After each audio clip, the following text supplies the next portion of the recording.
Hello friend, स्वागत है आपका आपके अपने channel Ruchika study. Friend, video start करने से पहले मेरी आप लोगों से रिक्वेस्ट है कि आप प्लीज़ मेरे चैनल को सब्सक्राइब करें, मेरे वीडियो को लाइक करें, कमेंट करें और शेयर करें। आपका एक लाइक और एक कमेंट मुझे मोटिवेट करता है।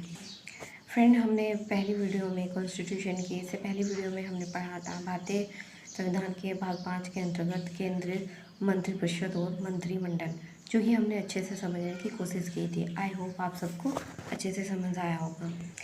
फ्रेंड, ये केंद्रीय मंत्रिपरिषद और मंत्रिमंडल ये हमारे भारतीय संविधान के भाग 5 के अंतर्गत, जिसमें हम प्रधानमंत्री, मंत्रिपरिषद और कैबिनेट, राज्य मंत्री और उप मंत्री के बारे में पढ़ा हमने। आज हम पढ़ेंगे केंद्र, कार्यपालिका और विधायिका और न्यायपालिका।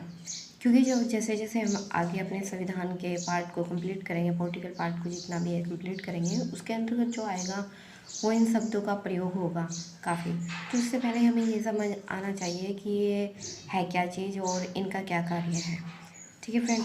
और उसी नेक्स्ट वीडियो में हमारा टॉपिक होगा संसद होगा, और संसद के अंतर्गत राज्यसभा और लोकसभा, और उसके अंतर्गत संसद के अंतर्गत आता है भैया राष्ट्रपति।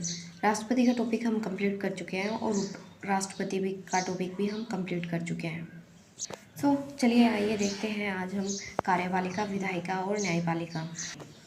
कार्यपालिका, विधायिका और न्यायपालिका। ठीक है फ्रेंड, आइए अब हम देखते हैं कार्यपालिका। फ्रेंड, अगर हम कार्यपालिका की बात करें तो कार्यपालिका के भी दो पार्ट्स होते हैं। एक पार्ट है हमारा केंद्र और दूसरा होता है राज्य।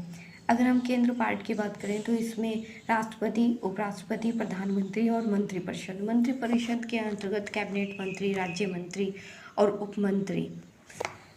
कार्यपालिका और जो विधायिका है इनका आपस में संबंध होता है, क्योंकि कुछ जो मेंबर्स होते हैं कार्यपालिका में वो विधायिका में होते हैं। अगर हम बात करें राज्य में कार्यपालिका की, तो राज्य में कार्यपालिका के राज्यपाल प्रमुख होते हैं, उसके बाद मुख्यमंत्री और राज्य का मंत्रिपरिषद।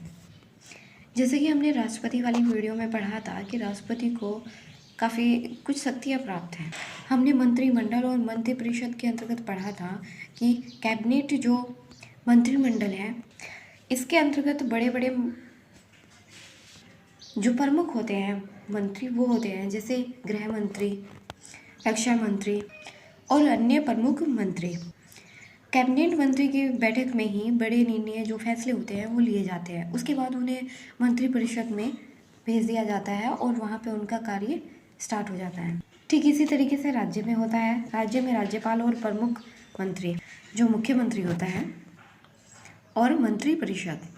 ये था हमारा कार्यपालिका, और कार्यपालिका के अंतर्गत जो जो अंग आते हैं वो सब हमने देखे। अब हम देखते हैं विधायिका, और विधायिका के अंतर्गत आने वाले अंग। जैसे कि कार्यपालिका के दो भाग हैं, उसी तरीके से यहाँ पर भी दो भाग हैं, केंद्र और राज्य। केंद्र में संसद है और राज्य में विधानमंडल।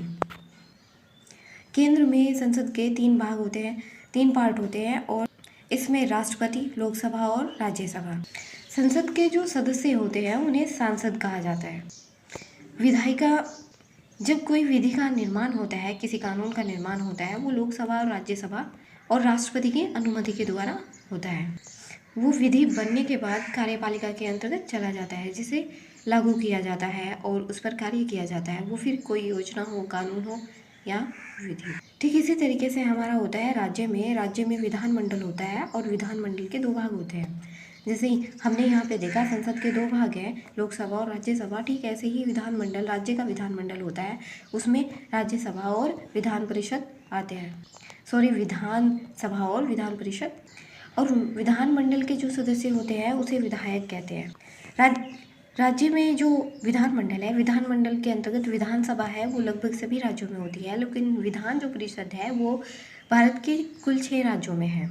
आइए हम उन 6 राज्यों को भी देख लेते हैं। सबसे पहले यूपी, बिहार, महाराष्ट्र, कर्नाटका, आंध्र प्रदेश और तेलंगाना।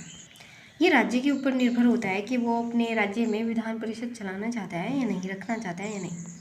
नेक्स्ट है हमारा न्यायपालिका।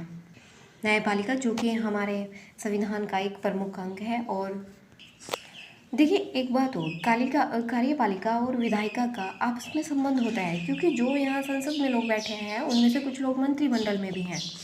लेकिन न्यायपालिका का इससे कोई संबंधित मामला नहीं है। न्यायपालिका और कार्यपालिका का कोई संबंध नहीं है। यदि न्यायपालिका और कार्यपालिका और विधायिका का आपस में संबंध हो तो न्याय की संभावना जो है वो कम हो जाएगी। इसलिए न्यायपालिका भारतीय संविधान का एक प्रमुख अंग है, लेकिन कार्यपालिका और विधायिका का इससे कोई संबंध नहीं होता। विधायिका का काम है विधि बनाना, कार्यपालिका का काम है उसे कार्य में लाना, और न्यायपालिका का काम है यदि कुछ मामलों में इंसाफ नहीं मिल रहा है, उसकी कानून में व्यवस्था की गई इंसाफ की, उस प्रक्रिया के अंतर्गत जो क्रिया होती है वो न्यायपालिका के अंतर्गत आती है। आइए देखते हैं न्यायपालिका। न्यायपालिका में हमारा सबसे ऊपर होता है सुप्रीम कोर्ट, उसके बाद हमारा हाई कोर्ट और उसके बाद हमारा डिस्ट्रिक्ट कोर्ट। ये न्यायपालिका की प्रक्रिया है। मतलब कुछ ही मामलों में हम डायरेक्ट सुप्रीम कोर्ट जा सकते हैं और हाई कोर्ट जा सकते हैं, लेकिन सबसे पहले हमें जो कार्रवाई करनी पड़ेगी उसकी प्रक्रिया हमारे डिस्ट्रिक्ट कोर्ट से ही शुरू होगी, उसके बाद हाई कोर्ट से। वैसे तो मोस्टली हाई कोर्ट से कंप्लीट हो जाता है, लेकिन कुछ मामलों में हमें सुप्रीम कोर्ट जाना पड़ता है। कुछ मामले ऐसे होते हैं जिनमें हम डायरेक्ट सुप्रीम कोर्ट जा सकते हैं, याचिका डाल सकते हैं, और कुछ मामलों में हम डायरेक्ट हाई कोर्ट भी जा सकते हैं।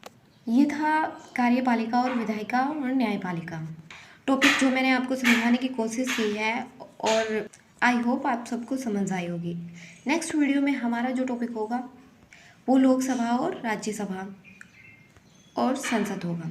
आइए हम देखते हैं, संसद के कुछ आर्टिकल्स पढ़ लेते हैं, लेकिन कम्प्लीटली हम नेक्स्ट वीडियो में ही संसद के बारे में पढ़ेंगे।